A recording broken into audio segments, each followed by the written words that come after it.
નમસ્કાર મિત્રો, આપ સૌનું સ્વાગત છે આજના આ આઝાદી પર્વની ઉજવણીમાં.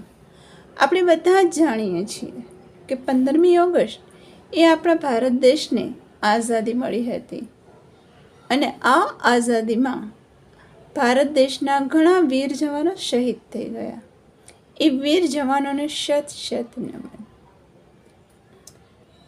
હવે આપણે વાત કરીએ આજના સમયની, એટલે કે અત્યારનો સમય. મને જણાવો કે શું માતૃભૂમિની રક્ષા માત્ર રાષ્ટ્રગીત ગાવાથી જ થાય? શું દેશભક્તિના ગીતો ગાવા અને વગાડવાથી જ દેશપ્રેમ છલકાય? અને શું માત્ર રાષ્ટ્રગીત ગાવાથી આઝાદીનો આ દિવસ ઉજવાય ખરો?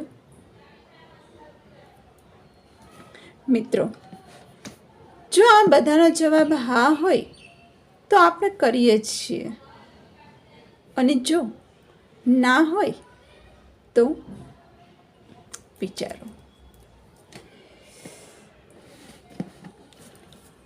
આપણે અંગ્રેજોની ગુલામીમાંથી આઝાદ થઈ ગયા, પરંતુ શું આપણે આપણી જાત પ્રત્યે અને કામ પ્રત્યે કેટલા વફાદાર છીએ?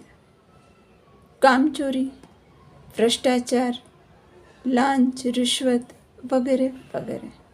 અને ખરેખર જે આપણા દેશમાંથી આ દૂષણ દૂર થઈ જાય ને, ત્યારે જ ખરી આઝાદી મળી કહેવાય અને ગર્વથી કહી શકાય કે મેરા ભારત મહાન.